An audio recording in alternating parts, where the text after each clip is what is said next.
Okay. So this is my patient. His name is Mr. Most. He is a 60-year-old male that came into the ED with expiratory wheezing for 4 days. So the O2 was 86% upon arrival on room air. He was having short of breath, trouble breathing. It was raised, the O2 was raised to 95% on 5 liters of O2 and a nasal cannula. The patient has a previous health history of chronic obstructive pulmonary disorder, hypertension, GERD, and he is a smoker who is actively trying to quit. Okay, so here's my discharge teaching. Hi, Mr. Moss, how are you today? All right. You're all right? Okay. Been better. Yeah. Been worse. So, you came into the emergency room because you had expiratory wheezing for 4 days and you were having some trouble breathing. Yep. So wheezing, do you know what wheezing is? Yeah, something like that. So wheezing is a high-pitched sound that's made when the tubes in the lungs will narrow. Wheezing can be caused by many things, including asthma, allergies, COPD. My sister has asthma. Yeah. It runs in our family. COPD.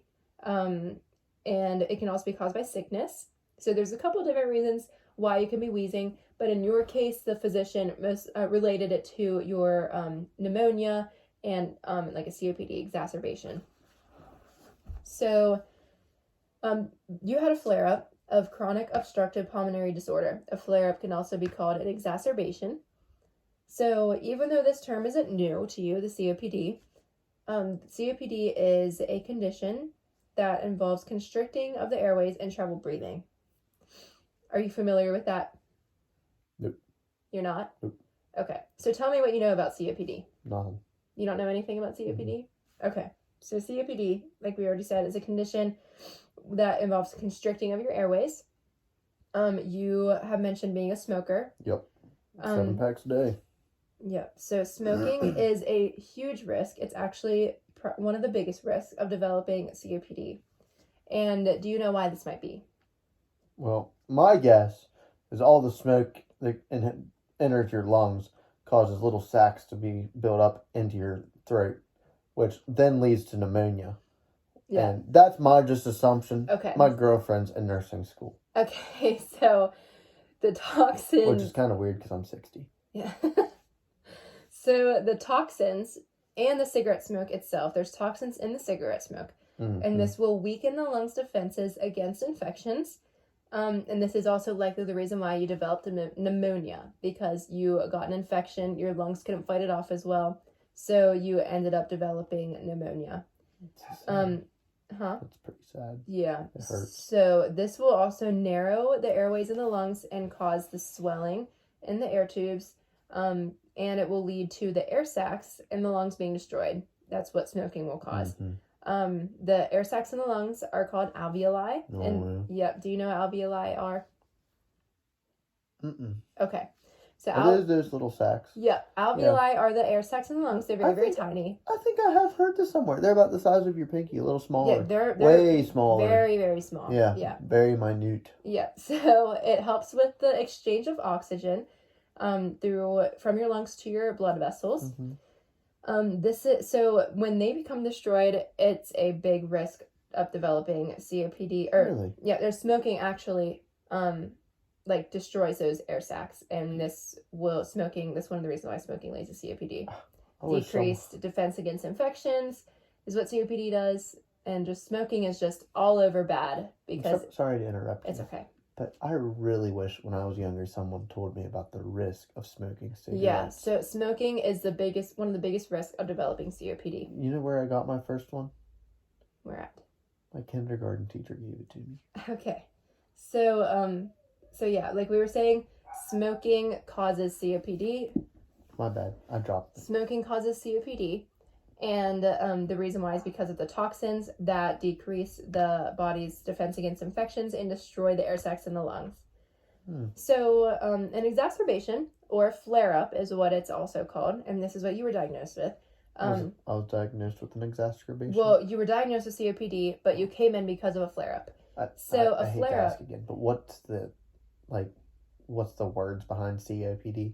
Chronic obstructive pulmonary disorder. I feel like you said that, but I forgot. Yes. So a flare-up can be caused by stress, sickness, respiratory irritants, and more. So in your case, your lungs were already vulnerable to develop an infection, and this is what ended up causing you to get pneumonia.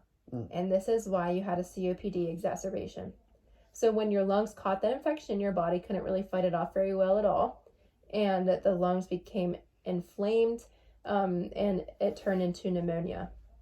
So tell me what you know about pneumonia. I always thought it was spelled with an N, but it starts with a P. What do you know about the information? Oh, about the pneumonia? information? Yeah. Well, the things I know about it are very vast. I have a lot of knowledge in that area. Okay. Tell me what you know. I just kind of know things about it. So I'm assuming you don't really know very much. No, about I pneumonia. do. But I'd rather hear what you know about it. Okay. So pneumonia is lung inflammation. It can be caused by bacterial or a viral infection. The air sacs in your lungs will become irritated and can fill with pus. So that They're just fluid, in a bad mood, aren't they? so that fluid in your air sacs in your lungs is just an accumulation. Alveoli? Alveoli. Yep, that's what they're called. Yep. So it's an accumulation of white blood cells in that fluid, and those white blood cells are accumulating in an attempt to fight off that infection that's in the lungs. They're just gathering all in there. Yeah. So do you remember that fluid that you've been coughing up? It's been kind of green and that smelling. stuff stinks. Yeah. So My wife came out the other night and was like, "Honey, yeah, you gotta stop." Yeah, it stinks, and it's pretty irritating to your lungs. Because you just keep on coughing it up. It's just nasty. I filled up an entire solo cup full. So I've came into your room, and I've seen you coughing up this fluid and spitting it out. Yeah, right in the sink. No, you were spitting it out in your basin, or you can spit it out wherever. But this productive cough, like we were talking about, It's a basin, that little bowl. Yep, it's just like the little bowl that they I give call you. that thing a sink. So the white blood cells in your body have gathered up in that fluid to fight off the infection that's living there. And that fluid and white blood cells is what you're coughing up. So yeah. So to help you with this pneumonia and your COPD exacerbation, we're going to discharge you on 5 different medications. Oh boy. Yeah.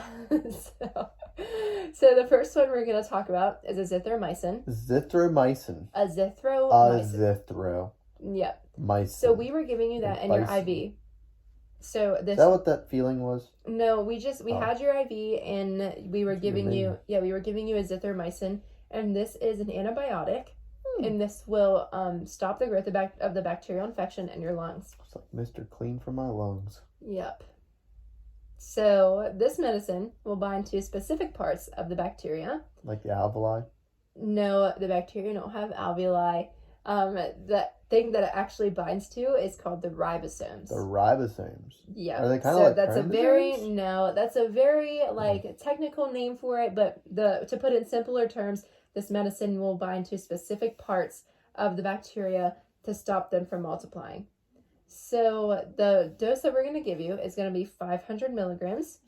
Yep. How big is that pill? It's about this big. Holy buckets. You think I'm a horse man?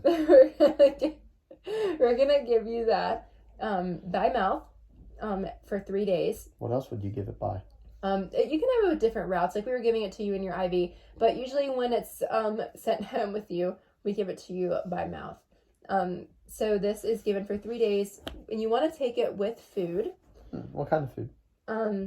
You want to take it with food, like usually with breakfast, since it's given in the morning. Does it cause diarrhea? This medication can have a side effect that will cause your stomach to be upset. And this can include diarrhea, nausea, vomiting, and loose stool. I have a colonoscopy coming up. Okay. And they already have me on a stool softener. Can these two, How soon is your colonoscopy? In 8 weeks. 8 weeks, okay. So it would be okay to take this medication for 3 days. All right. Yeah. Oh, it's just for 3 days. Yep, this one's just for 3 days. Soft stool for 3 days? That ain't too bad. Well, you want to take it, that's the reason why you take it with your food. Because if you take it with your food, it decreases the risk of your stomach being upset. Oh, that makes sense. Yeah. Hopefully it'll loosen something up. So, I've been backed up for 4 weeks. So we can check up on that after your discharge teaching. Okay, I don't know how you'll do that, but Well, we'll ask you some questions about your constipation. Yeah. Is that what you call that? Yeah. Okay. So the next one we're going to talk about is guafenicin. Guafenicin? Yes. What's with all the isins? So, this is ordered to help your body expel the mucus that's in your lungs. So what it'll do is thin the secretions, actually, and this will make it easier for you to cough it up, and it works by making more fluid or drawing more fluid to the respiratory system, and this will dilute the secretions, which makes them thinner and easier to cough up. Mm-hmm. So the dose that we're going to give you is 100 milligrams. It'll be one tablet. Let me guess. Don't exceed 2,400 Yeah. a day. Man. 2,400 a day. You Whew. don't exceed, because you can take it as needed every 4 hours. Every 4. Yep. So you don't want to exceed 2,400 milligrams a day. And the reason the number's so high is due to the fact that this is often given out in different dosages, Yeah. So this can be smaller given, and bigger dosages. This can be given in different doses. If you've been given or prescribed a higher dose, it'll be easier for you to reach that 2,400 milligrams a day. But for you, it'll be a little bit harder to do that. I think I can. Okay. So you just want to take it as prescribed, Okay. every 4 hours at least, as needed. So the side I'm pretty effects. good at hitting goals. Yeah. So the side effects you can have with this is dizziness and drowsiness, headache, stomach pain, nausea, and vomiting. So one of the most important things with this is you don't want to. So it's hitting you from both ends. Yeah. So you don't want to drive until you're sure you know how this medicine affects you, because you don't want to be driving and be dizzy and dizzy and drowsy. Okay. Well, my stepdaughter lives with me and my wife. I'll probably just have her drive. Yeah, I would have her drive you until you're sure how this medication affects you. Yeah, she just got her license, actually. Yeah. I've been really proud of her. So, the next medication we're going to talk about is acetaminophen. You have also probably heard this be called Tylenol. Mm-hmm. Yep, so this medicine is ordered to bring down the fever that you get with pneumonia. So, how this works is this medicine will work at an important spot in the brain called the hypothalamus. The hypothalamus. Hypothalamus. Can you spell that, please? Hypothalamus. You learn something new every day. Yep. So this part. Hypothalamus. Yep. So this part of the brain helps to control the body temperature, and this medicine, the acetaminophen, will work in that section of the brain to bring down the body temperature. So your dose that we're going to give you is you take 2 tabs every 4 hours. The tabs are going to be 325 milligrams each. Yep. So sorry, I remember things better when I use my hands. But you don't want to exceed 3,250 milligrams a day. Okay. So this medicine usually has no side effects, but it's hard on the liver. Mm-hmm. You didn't mention any previous history of liver disease, so you should be okay. Yeah, we got clean livers in my family. So you should be okay. PT clean. So, but if you did have liver disease, we would definitely monitor you for that. Well, if that pops up, I'll let you know. Okay, any side effects like yellowing of the skin or eyes, weight Ain't gain, that called especially. jaundice? Yep, especially weight gain, especially in the abdomen. If you notice, just like your like a abdomen beer wings. belly starting, real protruding gut. Yep. So the next one we're going to talk about is albuterol. We actually have it right here. Oh, so that little puffer. Yep, I'm going to teach you how to use this.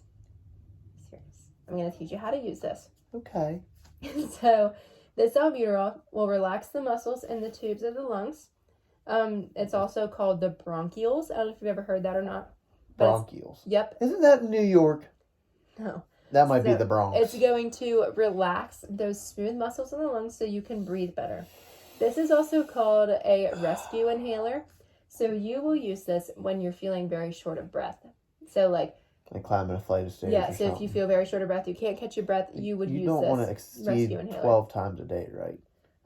So your dosage is going to be 2 puffs, which is 90 micrograms each. Oh, my bad. I was thinking something else. You do it every 12 hours. No, actually, yeah. You don't exceed 12 puffs in 24 hours.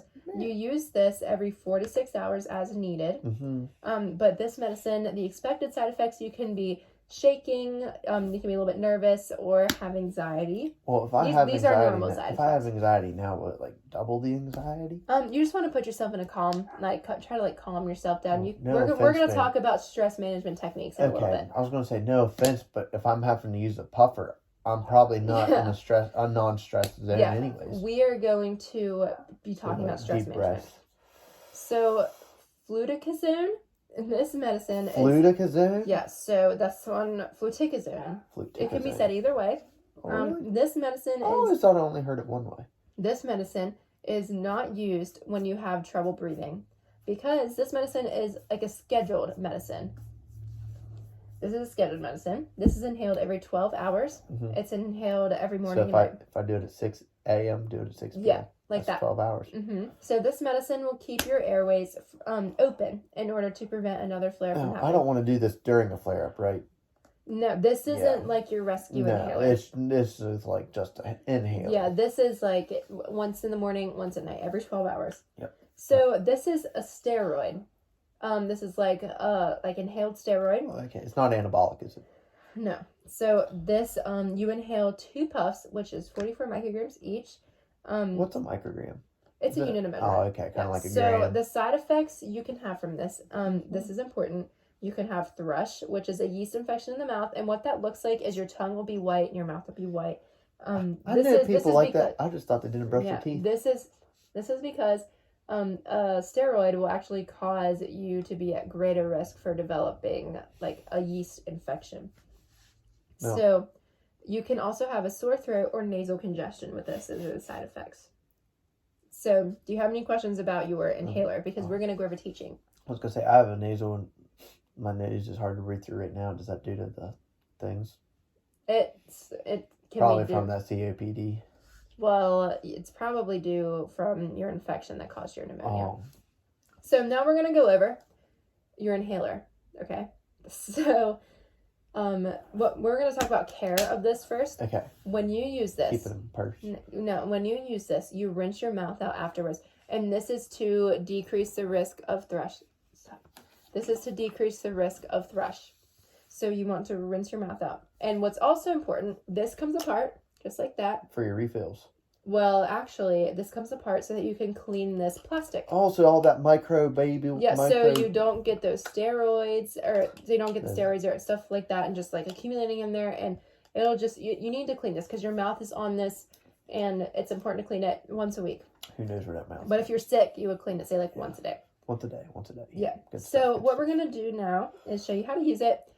You shake it? Yes. So this inhaler, this is the albuterol. And this... Albuterol. Yeah, this is the same teaching for your fluticasone. Okay. Fluticasone. Yeah, both of these are the same teaching. So you take this inhaler, you shake it up, and then you put your mouth around it. You can try. I'm going to show you. You shake it up, you put your mouth around it, and then you inhale as you're breathing it in. And once you breathe it in, you hold your breath. You keep that in there. You hold your breath for 5 seconds, and then you let it out real slow, like just like that. You can try it. I'm going to see if you remember how to do this. Remember, you shake it up, you put it in your mouth, and breathe in. Do I puff and breathe in? Yep, you can puff and breathe in. Now hold it for 5 seconds. Okay, it's been 5 seconds. Now you let it out slow. Go. Yep, good job. That's exactly what you do. And then you would just do this for 2 times. Yep. Okay. So the next thing that we're going to go over, now that it tastes weird. Yeah, it does. That's why, and then you rinse your mouth out after. Here you go. You can rinse your mouth out. You just swallow, you can swallow the water. I put it in my basin. Okay. So the next thing we're going to go over is your activity. We're almost done with your discharge teaching, so we need to be serious and go ahead and get this through. So the next thing we're going to talk about is your activity. Okay. Yes. So you will resume your activity. You've been sick. Yeah. So you resume your activity gradually. Yep. Keep going. If you're doing some sort of activity, you can keep going, but you need to stop when you're tired. You definitely need to stop when you're tired. Well, you need to stop when you get tired. Say if you're up walking around, you start to feel short of breath, you need to sit down. What about take my inhaler? Yeah, if you feel like you're having my chest feel funny, a flare up. Okay, we'll check on that. So if you feel like you're having a flare up, you would use your albuterol inhaler. So for the activity, like we were talking about, you resume it gradually. Keep going and stop when you're tired. You need to avoid perfumes or like respiratory irritants. Wash your hands frequently because it's very important for you to avoid respiratory infections with COPD. Yeah. You need to wash your hands frequently. To avoid respiratory illness. stop smoking, like we were talking about. Yeah, we're trying to quit. Yep. So you teach pursed. So now we're going to teach you pursed lip breathing, and this will help. This will help with your exacerbations Pursed or lip? your flare-ups. Yep. So this is pursed lip breathing.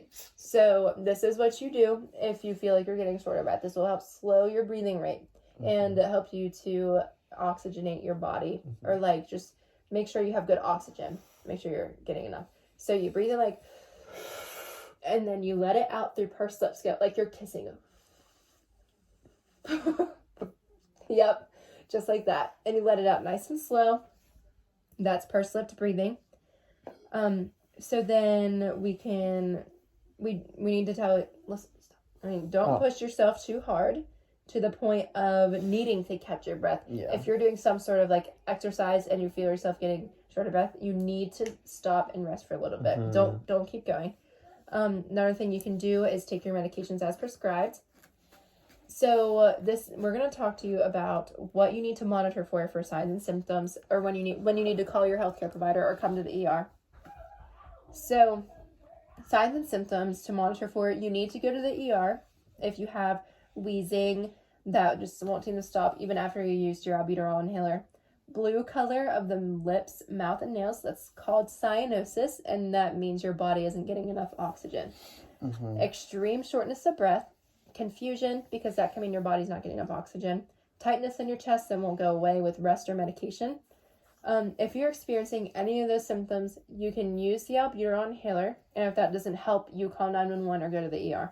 Okay. You need to call your healthcare provider if you have an increase in phlegm, especially if it's green or smelly, or yellow. If you have swollen ankles, a fever, because that can be a sign of a respiratory infection, and having COPD, it's a risk of having another flare-up. So you need to call your provider if you have a fever, an irregular heartbeat, or a fast heartbeat.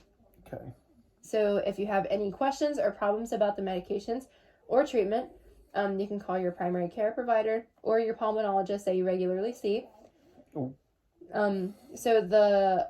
You tell me what you know about what we just talked about, say COPD. What can you do when you go home? How would you resume your activity? So throw that pack of cigs in the trash can right away. Yep. So you need to stop smoking. Stop getting all ascarbated.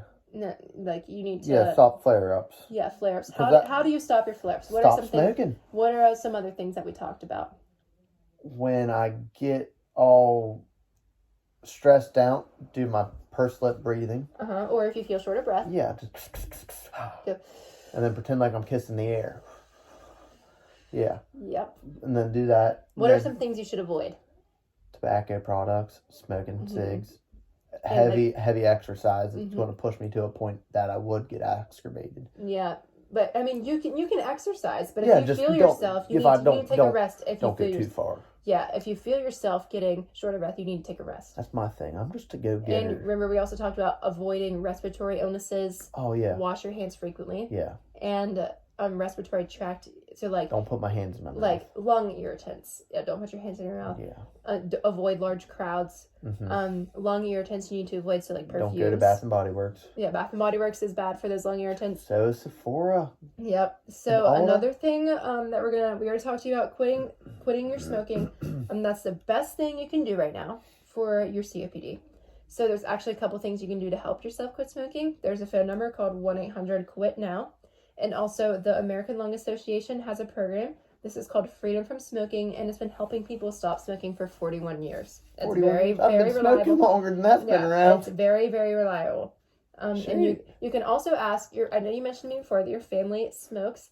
Ask your family members to quit smoking, or don't do it around you. It can influence you to keep smoking, or it can cause a flare-up of your COPD. Yeah.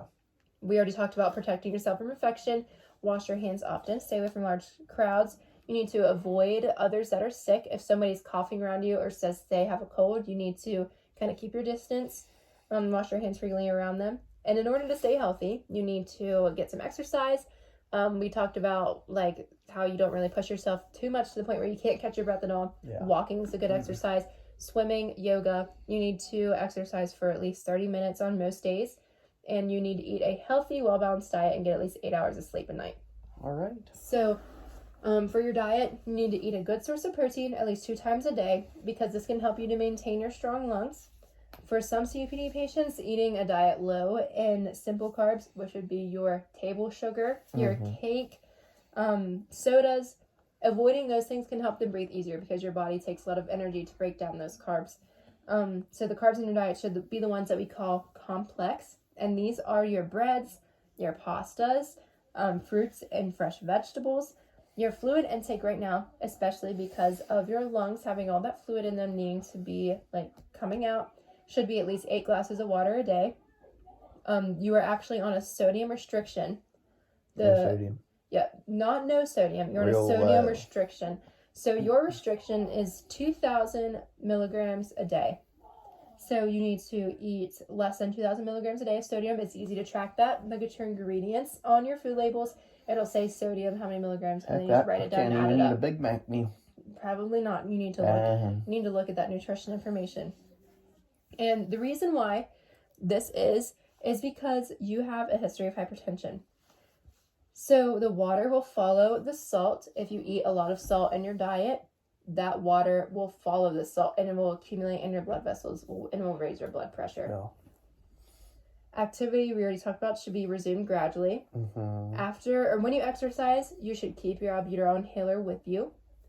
If you're going to do an exercise that you think is going to be maybe a little bit extraneous, use your albuterol inhaler before. Okay.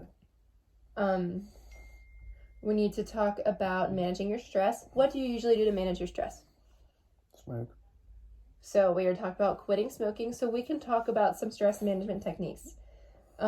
Do you have any other stress management technique, like writing stuff down? Yeah, I like to journal. I also read. That tends to de-stress me quite a bit. Those are some good methods. I like to go for long drives. Yeah, that's a good method. Helps. Go outside, hang out in just nature, be around, go for a walk. Yeah, so it sounds like you already have some really good stress management techniques. I like to go to church and pray a lot. Yeah, put that into practice instead of smoking and see how that works for you. Yeah. And I know you denied the nicotine patch, but if you do need some help quitting smoking, you can always call your primary healthcare provider and you can talk about being prescribed a nicotine patch. Okay. To be able to help you stop smoking. That sounds good. And decrease those withdrawal symptoms. Thank you. It's been nice meeting you. So hold on, we have one more thing to talk about. Okay. I'll let you know. I'm sorry. So I didn't mean to be rude there. It's okay. So we already talked about your stress management techniques, but there's some other things that you can do. There's imagery. So you would picture yourself in your happy place and just a relaxing place. Wow. Yep. And that's going to decrease your stress because you're talking about, stress can cause an exacerbation or flare-up of COPD. This is why we're talking about stress management techniques. I just saw myself. Yeah, so you put yourself in that place. What's my happy place? Yeah, what's your I'm mining Himalayan pink rock salt. Okay. Just pickaxe and just digging that salt. Okay. So also, but I can't have salt. Deep breathing. Yeah, you can. You can have salt. 2,000 milligrams. 2,000 milligrams. Good job. So you have imagery, deep breathing, finding a quiet place. You were talking about how you like to go. That's a book. Have you ever read that book? No. You were talking about you like to go for drives. That's a movie. Never mind. And you need to get things off of your plate that aren't necessary and are causing you stress. No. Oh. Metaphorically. Like my wife left me.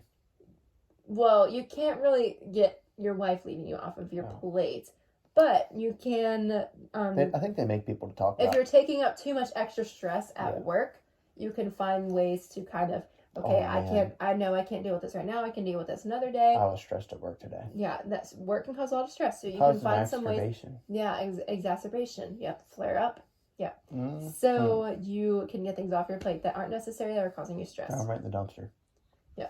So now that we went over all of your discharge teaching, we went over your teaching for the inhaler, all your medications.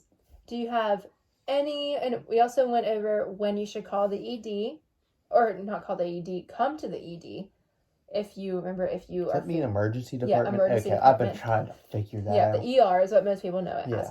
So remember, you come to the ER if you're very, very short of breath, can't catch your breath, even after using your rescue inhaler, your albuterol. Yeah. If you have blue color of the lips or nails or mouth. If you remember, you call your healthcare provider if you have a fever. If you have an increased amount of phlegm or sputum. There's a lot of different names for it, but a lot of people know it as phlegm. If it's green and smelly, that can mean you have an infection. Yeah. All right. Is there anything else? Any questions that you have? No, ma'am. I best be on my way. It's been nice meeting you. Nice meeting you too. Thank you for this.